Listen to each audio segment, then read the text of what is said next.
News కి స్వాగతం. Bulletin లో ముందుగా హెడ్లైన్స్ చూద్దాం. ఉగ్రవాదుల దాడి హేయమైన చర్య, Telangana CM Revanth Reddy. Artificial intelligence and emerging technologies పై సచివాలయంలో ఉన్నతాధికారులతో వర్క్ షాప్. ప్రారంభ ఉపన్యాసం చేసిన ముఖ్యమంత్రి చంద్రబాబు నాయుడు. ఉగ్రదాడిని ఖండించిన మాజీ సీఎం, మృతులకు సంతాపం తెలియజేసిన వైఎస్ జగన్. పర్యాటకులపై ఉగ్రవాదుల దాడిని ఖండిస్తూ భద్రాచలం అంబేద్కర్ సెంటర్లో బీజేపీ ఆధ్వర్యంలో కొవ్వొత్తుల ర్యాలీ. బీఆర్ఎస్ పార్టీ రజతోత్సవ వేడుకలకు భారీగా తరలి రావాలి, బీఆర్ఎస్ నాయకుల పిలుపు. కాశ్మీర్ ఉగ్రవాదులను నిరసిస్తూ విజయవాడ నగరంలో బీజేపీ ర్యాలీ, క్యాండిల్స్ తో నిరసన.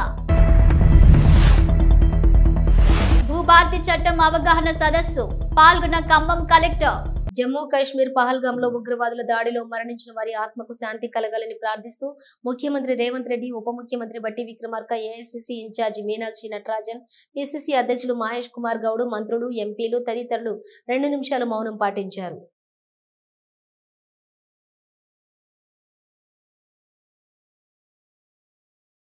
Artificial intelligence and emerging technology for government digital transformation అంశంపై సచివాలయంలో ఉన్నతాధికారులతో వర్క్ షాప్ నిర్వహించారు. ముఖ్యమంత్రి చంద్రబాబు నాయుడు వర్క్ షాప్ పై హాజరై ప్రారంభోత్సవం చేశారు. ఆర్టిఫిషియల్ ఇంటెలిజెన్స్, ఇతర ఎమర్జింగ్ టెక్నాలజీల ఆవశ్యకత, పాలనలో వాటి వినియోగం పైన ముఖ్యమంత్రి మార్గనిర్దేశం చేశారు. వర్క్ షాప్ కు సిఎస్, డీజీపీ, వివిధ శాఖల అధికారులు, కేంద్ర ఐటీ శాఖ మాజీ సెక్రటరీ చంద్రశేఖర్ తదితరులు హాజరయ్యారు. Wadhwani centre for government digital transformation CEO Prakash Kumar, WGDT dean Kamal Das తో సహా పలువురు నిపుణులు పాల్గొన్నారు. గుడ్ గవర్నెన్స్ కోసం ఏఐ సహా నూతన టెక్నాలజీ వినియోగం, పౌర సేవల్లో మెరుగైన ఫలితాలు సాధించడంపై ప్రధానంగా చర్చ జరిగింది. గ్రామ స్థాయి నుంచి రాష్ట్ర స్థాయి వరకు కూడా పౌర సేవల్లో టెక్నాలజీ వాడకం, ప్రస్తుతం అనుసరిస్తున్న విధానాలు, వచ్చే ఫలితాలపై కూడా కేస్ స్టడీస్ పరిశీలన చేశారు. ఏఏ విభాగాల్లో ఎటువంటి సాంకేతికతను వినియోగించవచ్చు, ప్రస్తుతం ఉన్న సమాచారం ఆధారంగా సేవల్ని ఎలా విస్తృతం పొందపరచవచ్చు అనే దానిపై ప్రజెంటేషన్ ఇచ్చారు. AI, ML, DL, chat GPT, Gemini, data driven evidence best governance, AI playbook, AI best pilot ideas వంటి అంశాలపై ప్రత్యేక సెషన్స్ నిర్వహించారు. వ్యవసాయం, విద్య, వైద్య, పట్టణాభివృద్ధి సహా వివిధ రంగాల్లో నూతన సాంకేతికత పరిజ్ఞానం వినియోగాన్ని పలువురు నిపుణులు వివరించారు.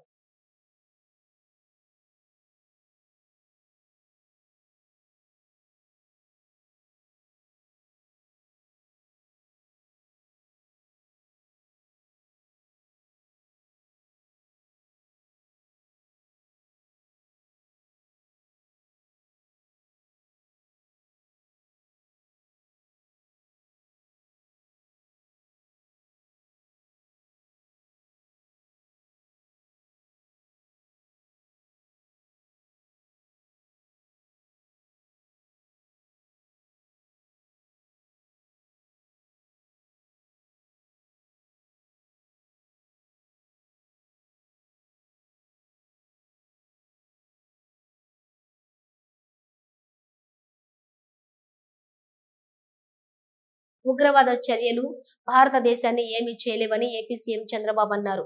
దేశంలోని సుస్థిరమైన ప్రభుత్వం ఉందని చెప్పారు. పహల్గామ్ ఉగ్రదాడిలో మరణించిన చంద్రమౌళికి విశాఖలో ఆయన నివాళులర్పించారు. అనంతరం మీడియాతో మాట్లాడుతూ ఉగ్రదాడి ఒక అనాగరిక చర్య అన్నారు. కాశ్మీర్లో ఉగ్రవాదాన్ని నిర్మూలించి అభివృద్ధిపై జరుగుతున్న నేపథ్యంలో ఉగ్రదాడి జరగడం చాలా బాధాకరమన్నారు. ప్రతి ఒక్కరూ ఈ దాడిని ఖండించాల్సిన అవసరం ఉందని తెలిపారు. రాష్ట్రానికి చెందిన 2 వ్యక్తులు మృతి చెందారని, బాధిత కుటుంబాలకు 10 లక్షల చొప్పున ఆర్థిక సాయం చేస్తామని ప్రకటించారు. నేను అందుకనే చెప్తున్నాను, ఒక నిర్దిష్టమైన నాయకత్వాన్ని ఇస్తాం. ఒక మాటలో చెప్పాలంటే ఎవరైనా సరే, ఎక్కడైనా సరే ఇలాంటి చిల్లర వేషాలు ఇస్తే అలాంటి వాళ్ళకు హెచ్చరిస్తున్నా, అదే చివరి రోజు కావాలి.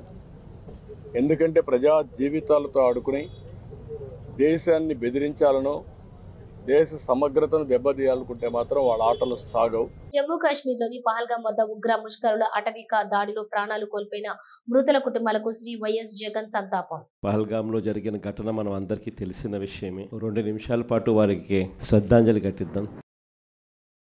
ఉగ్రవాదులు పర్యాటకులపై చేసిన దాడిని ఖండిస్తూ భద్రాచలం స్థానిక అంబేద్కర్ సెంటర్లో బీజేపీ ఆధ్వర్యంలో మృతి చెందిన వారికి నివాళులర్పిస్తూ వారి ఆత్మకు శాంతి చేకూరాలని కొవ్వొత్తుల ర్యాలీ నిర్వహించి ఉగ్రమూకల దిష్టిబొమ్మను దగ్ధం చేశారు. ఈ సందర్భంగా బీజేపీ నాయకులు మాట్లాడుతూ ఉగ్రవాదులు పిరికి పందల్లా అమాయక పర్యాటకులపై దాడిని చేయటం హేయమైన చర్య అని, ఎట్టి పరిస్థితుల్లో వారిని మట్టు పెట్టాలని మృతి చెందిన వారికి నివాళులర్పిస్తూ భద్రాద్రి రామయ్య క్షేత్రంలో కొవ్వొత్తుల ర్యాలీ చేపట్టామని అన్నారు.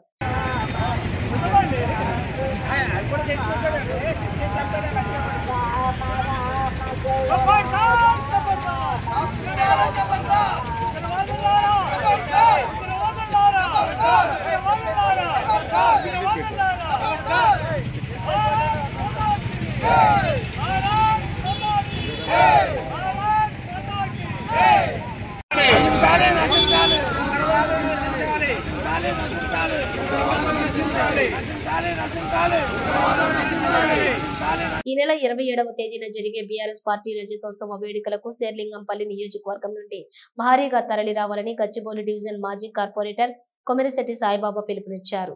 14 ఏళ్లు పోరాడి తెలంగాణను సాధించి 10 ఏళ్లు పరిపాలించిన ఘనుడు కేసీఆర్ అని రజతోత్సవ వేడుకలను విజయవంతం చేయాలన్నారు. కాంగ్రెస్ పాలనలో ప్రజలు మోసపోయి గోసపడుతున్నారు కాబట్టి రజతోత్సవ సభకు దండులుగా కదలి వెళ్లి మన సత్తా చాటుకుందామన్నారు. ప్రతి ఇంటి నుంచి ఒకరిద్దరు రావాలని కోరారు. కాంగ్రెస్ కల్లబుల్లి మాటలకు 6 గ్యారెంటీలకు ఆశపడి మోసపోయినామని ప్రజలు ఆవేదన చెంది మళ్లీ కేసీఆర్ కావాలని కోరుకుంటున్నారని తెలిపారు.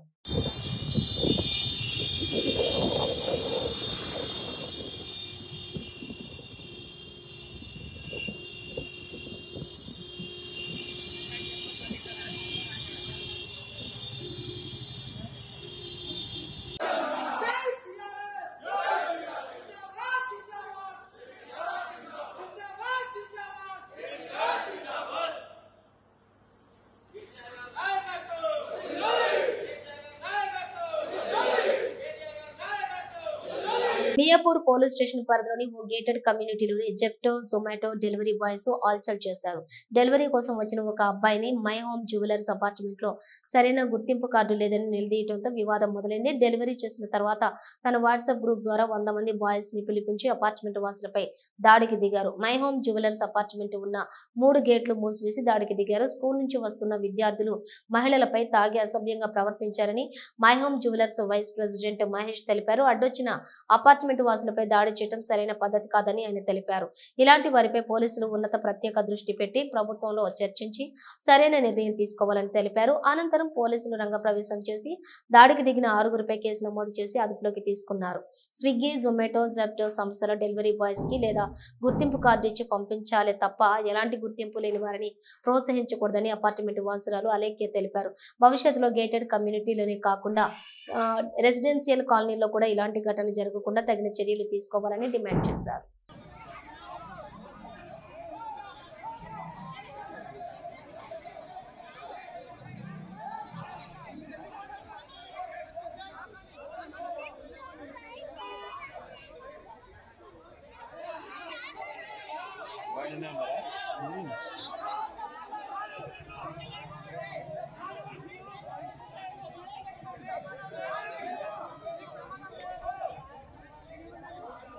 ఎవరది ఎందుకు తీస్తున్నారు?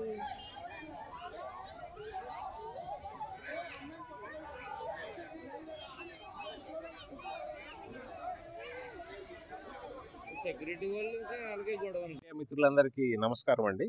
నా పేరు ఆర్వి మహేష్ బాబు అండి. నేను మై హోమ్ జ్యువెల్ అపార్ట్మెంట్స్ అసోసియేషన్కి వైస్ ప్రెసిడెంట్ అండి.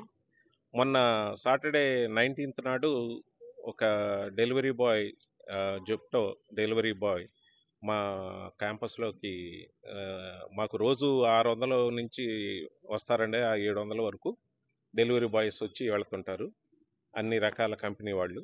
ఆ రోజు మాత్రం సాటర్డే సాయంత్రం 12:30 1 గంట ఆ ప్రాంతంలో ఈ జెప్టో అతను లోపలికి వచ్చి, మాకు సిస్టమ్ ఉందండి, ఓటీపీ అది చెప్పాలి, అది చెప్పమంటే అతను రొటీన్ మేనర్లో ఏదో చెప్పేసి వెళ్ళిపోతుంటే అది సరిగా వినపడక మా వాళ్ళు ఆపారు. ఆపితే అతను అక్కడ చిన్న ఘర్షణ జరిగితే అతను అది సర్ది చెప్తే వెళ్ళిపోయాడు. వెళ్ళిపోయిన తర్వాత 4:30 ఆ ప్రాంతంలో ఒక 150 మంది వచ్చారండి. వాళ్ళు వచ్చి గేట్లు బంద్ చేసేసి వాళ్ళు బయళ్ళ మీద వచ్చిన దగ్గర పాస్ వేని బస్ వే దగ్గర పాస్ వేని బ్లాక్ చేసేసి గేట్లు వేసేసి బ్యాక్ గేటు ఫ్రంట్ గేట్ కూడా వేసేసి మొత్తం కమ్యూనిటీని హౌస్ అరెస్ట్ లాగా చేసేసి స్లోగన్స్ ఇచ్చుకుంటా వాళ్ళు చూసాను ఇష్యూ అంతాను. వాళ్ళు రియల్గా అసలు న్యూసెన్స్ క్రియేట్ చేసినట్టుకి వచ్చినట్టుగా ఉన్నారు వాళ్ళు.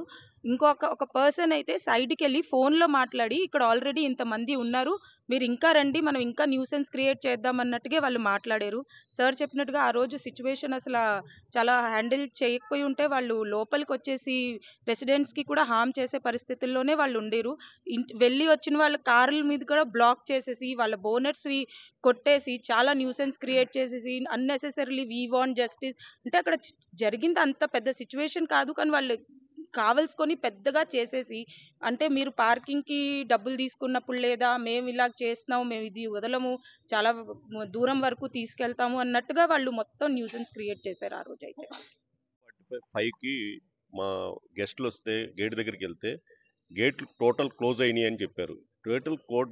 టోటల్ క్లోజ్ అవ్వటం ఏంటి అని స్టన్ అయిపోయి ఓకే నేను వస్తున్నాను అని చెప్పి 2 వీలర్ మీద వెళ్దామని ట్రై చేశాను.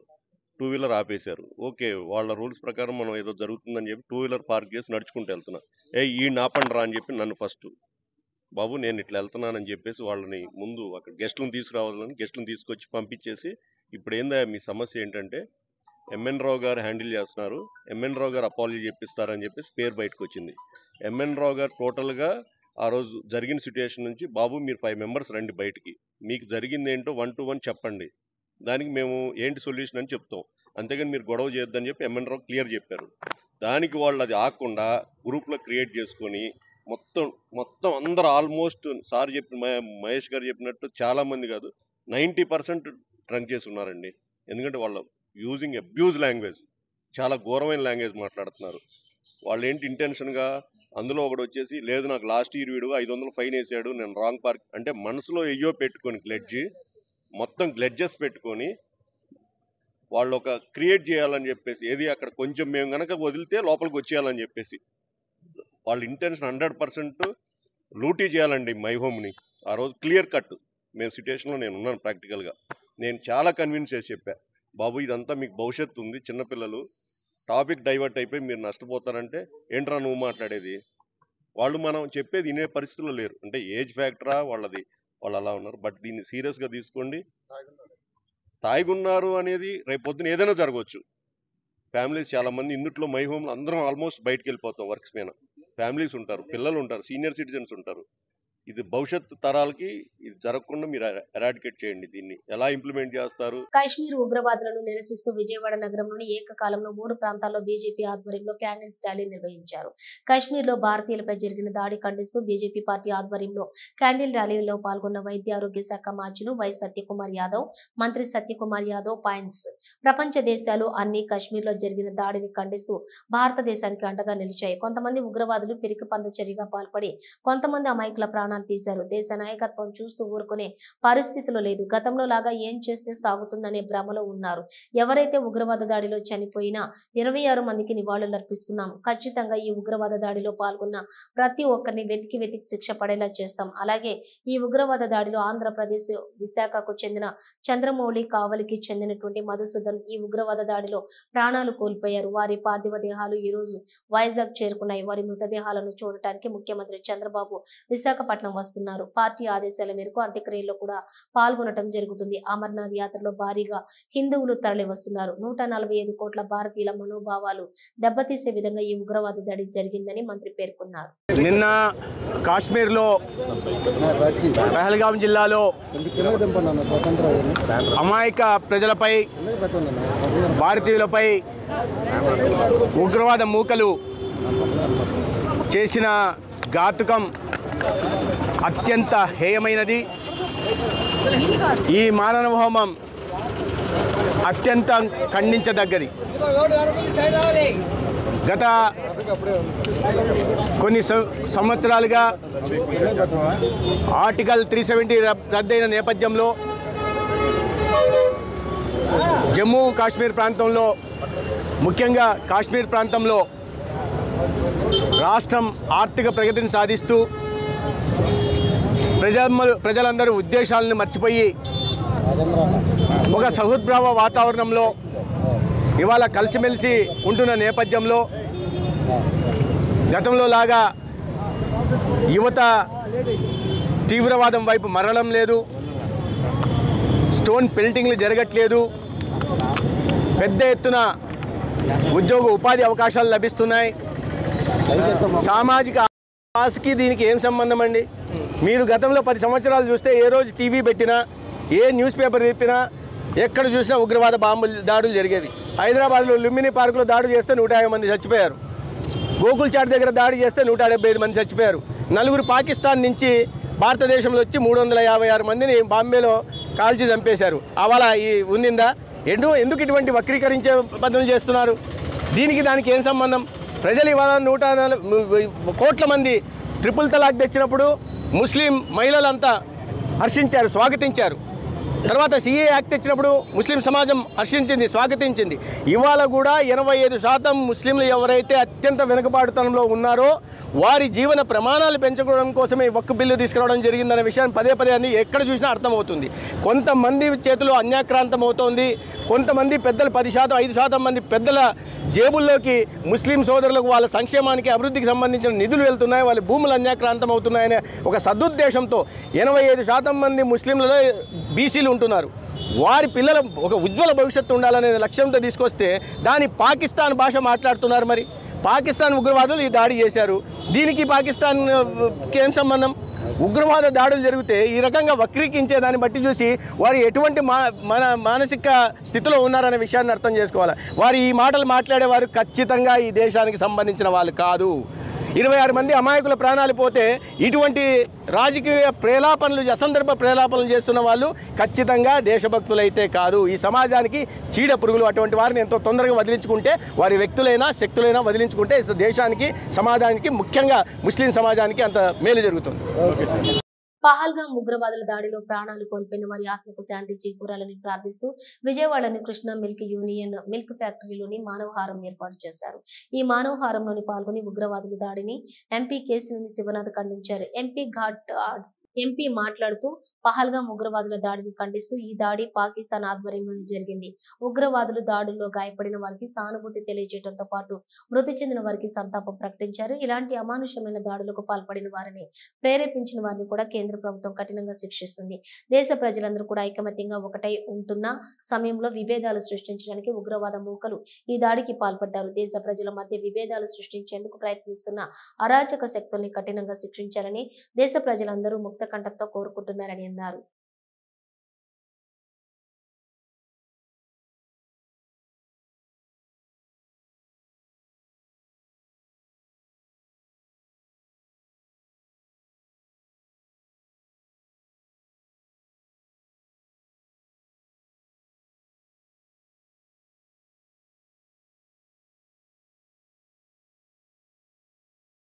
తెలంగాణలో అమలులోకి వచ్చినటువంటి భూభారతి చట్టం అవగాహన సదస్సులో ఖమ్మం కలెక్టర్ మాట్లాడారు. ఈ విశేషాలేంటో ఇప్పుడు చూద్దాం.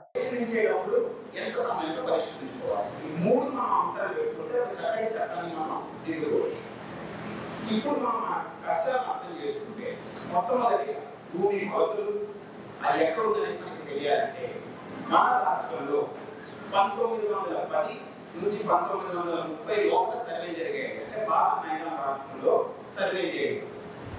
అప్పటి నుంచి ఇప్పుడు 100 సంవత్సరాలు గడిచిన సర్వేలు అవ్వలేదు.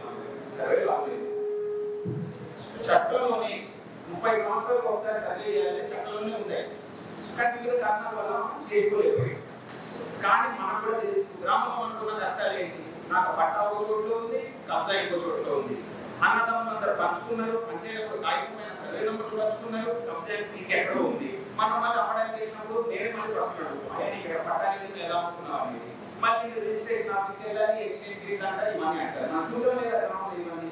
అమలాపురం పట్టణంలోని మాస్టర్ ప్లాన్ అమలు చేసే ప్రయత్నంలో ఉన్న సందర్భంలో అమలాపురం పురపాలక సంఘం నిధులతోటి ప్రస్తుత రోడ్డు పక్కన ఉన్నటువంటి డ్రైనేజీ నిర్మాణ పనులను తక్షణమే ఆపాలని, ప్రజాధనం వృధా కాకుండా చూడాలని, పట్టణంలో కబ్జాలకు గురైన 7 చెరువుల వద్ద నిర్మాణాలపై చర్యలు తీసుకోవాలని ఎమ్మెల్సీ కూడుపూడి సూర్యనారాయణరావు కోరారు.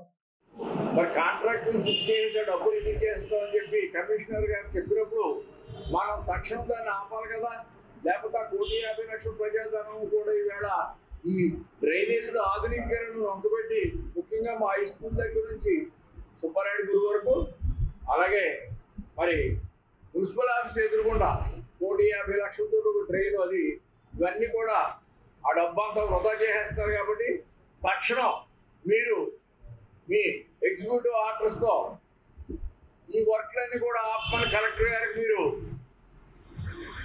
మెసేజ్ పెట్టండి. దాని మీద ప్రజాధనం వృధా కాకుండా మీరు రక్షణ కల్పించండి అని చెప్పి ముందుగా మీ ద్వారా కోరుతున్నారు. ముఖ్యంగా అమలాపురం పట్టణం 1954లోనే మాస్టర్ ప్లాన్కి అంకురార్పణ జరిగింది. దురదృష్టం ఏంటంటే కెనడా వాసులు శాటిలైట్ ద్వారా ఇక్కడ భూమి మీద రియాలిటీ ఏముందో తెలియకుండా ఇవన్నీ కూడా డ్రోన్ కెమెరాలతో చేయడం చాలా దారుణం. తెలంగాణలో అధికారంలో ఉన్న 3 రంగులను ప్రజలకు పంగనామాలు పెడతాడని కాంగ్రెస్ పార్టీపై సెటైర్ వేశారు టీబీజీకేఎస్ గౌరవ అధ్యక్షురాలు ఎమ్మెల్సీ కల్వకుంట్ల కవిత. పెద్దపల్లి జిల్లా గోదావరి ఖనిలో ఆమె పలు కార్యక్రమాల్లో పాల్గొన్నారు. నూతనంగా నిర్మించిన రేణుక ఎల్లమ్మ దేవాలయంలో అమ్మవారికి ప్రత్యేక పూజలు చేసిన కవిత బోనాలు సమర్పించారు. అనంతరం ఖని ప్రధాన చౌరస్తాలో కశ్మీర్ పహల్గాంలోని తీవ్రవాదుల చేతిలో మృతి చెందినటువంటి హిందూ యాత్రికుల కోసం క్యాండిల్ ర్యాలీ నిర్వహించి నివాళులు అర్పించారు. తెలంగాణ బొగ్గు గని కార్మిక సంఘం ఏర్పాటు చేసిన ఆత్మీయ సమ్మేళనంలో కార్మిక సంఘం నాయకులతో కలిసి ఆమె పాల్గొన్నారు. రాష్ట్రంలో కాంగ్రెస్ ప్రభుత్వం అలవికాని హామీలను గుప్పించి గద్దెనెక్కిందని కవిత ఆరోపించారు. అధికారంలో ఉన్న కాంగ్రెస్ పార్టీ సింగరేణి కార్మికుల హక్కులను తాకట్టు పెట్టిందన్నారు. గుర్తింపు సంఘం టీబీజీకేఎస్ హయాంలో సాధించిన హక్కులను ఎర్రజెండా పార్టీలు పాత్ర పెట్టాయన్నారు. రాష్ట్ర ప్రభుత్వం సింగరేణి కార్మికులకు బోనస్ ఇస్తానని చెప్పి బోగస్ చేసిందన్నారు. రాష్ట్ర ప్రభుత్వం ప్రజా వ్యతిరేక పాలనను ప్రజలు గమనిస్తున్నారని రానున్న యూనియన్ ఎన్నికల్లో కాంగ్రెస్ అనుబంధ సంఘాలకు భంగపాటు తప్పదని ఆమె హెచ్చరించారు. కార్మిక సమస్యల పరిష్కారానికి టీబీజీకేఎస్ ముందుంటుందని ఆమె హామీ ఇచ్చారు. పోరాడి సాధించుకున్న తెలంగాణలో కార్మిక హక్కులకు కాపాడుకునేందుకు ఐక్యం కావాలని ఎమ్మెల్సీ కవిత పిలుపునిచ్చారు. ఏమైందంటే తెలంగాణలో ప్రతి ఒక్కరం బాగుండాలి. తెలంగాణలో ఏ రంగంలో ఎక్కడ పనిచేసేటోళ్ళైనా బాగుండాలి. కేసీఆర్ గారు మాకు ఒకటే ఒక మాట చెప్పారు. బొగ్గుగని కార్మికుల గురించి డిస్కషన్ వచ్చింది. తెలంగాణ ఏర్పడ్డాక కేసీఆర్ గారు ముఖ్యమంత్రి అయినాక బొగ్గుగని కార్మికుల గురించి డిస్కషన్ వచ్చింది. మరి మనం 2-3 అనుకున్నాం. ఒకటి, డిపెండెంట్ ఉద్యోగాలు ఖచ్చితంగా ఇవ్వాలి, సింగరేణిని బతికించుకోవాలి, సింగరేణి మూతపడకుండా ఇంకా మైన్స్ ఎక్స్టెండ్ చేసుకోవాలి, సింగరేణిని బతికించుకోవాలి. దాంతోపాటు అలియాస్ పేర్లతోని కొద్దిగా అవమానపడుతూ బాధపడుతూ భయపడుతూ బతుకుతున్నటువంటి కార్మికులకు పర్మనెంట్గా విముక్తి కలిగించాలి. మళ్ళీ ఒకసారి యూనియన్ని మంచిగా రివైవ్ చేసుకుందాం, టోటల్గా ప్రక్షాళన చేసుకుందాం, పునరుజ్జీవన చేసుకుందాం, కొత్త రక్తాన్ని ఎక్కిద్దాం, అత్యద్భుతంగా ముందుకు సాగుదామని చెప్పి మీ అందరికి కూడా నేను పిలుపునిస్తా ఉన్నాను. అదేవిధంగా మరి ఇప్పుడు ఉన్నటువంటి ఏ సమస్య మీద కూడా వెనకడుగు వేయొద్దు, ఖచ్చితంగా పోరాటం చేయాలి. మనం పోరాటం చేస్తేనే వాళ్ళు భయపడతారు. ఎందుకంటే ఆ ఎర్ర జెండా వాళ్ళు మరి వాళ్ళు కాంప్రమైజ్ చేసుకుంటా సింగరేణికి గతి పట్టించింది. వాళ్ళు చక్కగుండుంటే సింగరేణి ఎప్పుడో బాగుపడుతుండే. తెలంగాణ వచ్చే లోపల సింగరేణిని ఆగం పట్టించిందే ఆ ఎర్ర జెండా పార్టీ వాళ్ళు. కాబట్టి నా రిక్వెస్ట్ మీ అందరితో ఒకటే, గులాబీ జెండా ఉండాలి, బలంగా ఉండాలి. ఏ సమస్య వచ్చినా, ఇప్పుడు తమ్ముడు చెప్పిన ఎలియాస్ పేర్ల సమస్య అయినా సరే, ఇప్పుడు చెప్పినటువంటి ఓవర్మెన్ల సమస్య అయినా సరే, ఏ సమస్య అయినా ముందుండి నేను ఒక ఎమ్మెల్సీగా కౌన్సిల్లో వాయిస్ రేజ్ చేస్తాను. మీరు మన కార్మిక సంఘం నుంచి మీరు కూడా వాయిస్ రేజ్ చేయండి అని చెప్పి మీకు తెలియజేస్తూ, మరి ఏ పోరాటంలో అయినా మీ అడుగులో అడుగై నేను ఉంటా, ఒక చెల్లెగా ఒక సోదరిగా మీతో ఉంటా. ఎప్పుడు అవసరమైనా కేసీఆర్ గారి ఆశీర్వాదం తీసుకొని ఖచ్చితంగా మనం కొట్లాడదాం. కానీ నిన్నగాక మొన్న కేంద్రం నుంచి ఆప్షన్ పెట్టేటటువంటి వాళ్ళు వస్తే ఇప్పుడున్న 3 జెండా పార్టీ వీళ్ళ ఉప ముఖ్యమంత్రి గారు బట్టి గారు పోయి పూల బొకేలు ఇచ్చి మరి మేము పాల్గొంటాం ఆప్షన్లలో అని చెప్పి మన హక్కుల్ని, మన సింగరేణిని అన్యాయం చేసే విధంగా ఒప్పందం చేసుకొని వచ్చింది. దయచేసి ఒకటే రిక్వెస్ట్, వాళ్ళు మోసం చేసి అలవిగాని హామీలు ఇచ్చి అధికారంలోకి వచ్చిన తర్వాత కార్మిక పక్షంగా పనిచేస్తలేరు, ప్రజల పక్షంగా పనిచేస్తలేరు, పేదవాడి పక్షంగా పనిచేస్తలేరు. కాబట్టే మనం వాయిస్ రేజ్ చేయాలి, మనం పిడికిలు ఎత్తాలి. దానికోసం అందరం కూడా కదం దొక్కి ముందుకు కదలాలని మీ అందరినీ కూడా కోరుకుంటూ, మరి ఎప్పుడైనా ఏ పోరాటమైనా సిద్ధంగా ఉండాలి. టీబీజీకేఎస్ కానీ గులాబీ జెండా అంటే మన పదవులు, మన పర్సనల్ విషయాలు కాదు, 10 మందికి సంబంధించిన హక్కులు, 10 మందికి సంబంధించిన విషయాలు అనేటటువంటి అంశాన్ని మళ్ళీ ఒకసారి గుర్తు చేస్తూ మా కేంద్ర నాయకత్వాన్ని అందరినీ కూడా రిక్వెస్ట్ చేస్తున్నా, నర్వస్ అయ్యేది ఏం లేదు. మనం చాలా పెద్ద ఎత్తున ముందుకే పోతాం. మీ అందరికీ తెలిసిన విషయమే అన్న, సింహం ముందుకు లంఘించే ముందు 2 అడుగులు వెనక్కేస్తుంది. టీబీజీ కేసు కూడా అంతే, మనం ముందుకు లంఘించే ముందు 1 అడుగు వెనక్కి వేసినాం అంతే. అది ఓటమి కాదు. 1 అడుగు వెనక్కి వేసినామంటే బలం మళ్ళా పుంజుకుంటాం, కొత్త రక్తంతో ముందు కురుకుతామని చెప్పి తెలియజేస్తూ మీ అందరి దగ్గర కూడా నేను సెలవు తీసుకుంటున్నా. Thank you. జై తెలంగాణ, జై తెలంగాణ. సిద్దిపేట జిల్లా కొడకండ్ల వద్ద బస్సు ఫెయిల్ అవడంతో ప్రయాణికులతో మాట్లాడారు మంత్రి పొన్నం ప్రభాకర్. బస్సు త్వరగా రిపేర్ చేపించి ఆల్టర్నేటివ్ వేరే బస్సు ఏర్పాటు చేసేలా చర్యలు తీసుకున్నారు మంత్రి పొన్నం ప్రభాకర్. ప్రయాణికులకు వాటర్ బాటిల్స్ అందించారు మంత్రి పొన్నం ప్రభాకర్.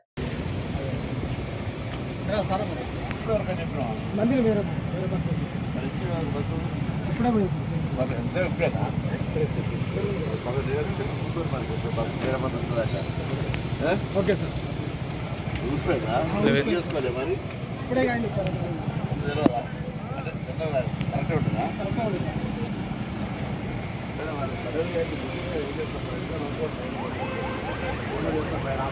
ఇవి బులెటిన్ విశేషాలు. మరో బులెటిన్ తో మళ్ళీ కలుద్దాం. అంతవరకు చూస్తూనే ఉండండి న్యూస్.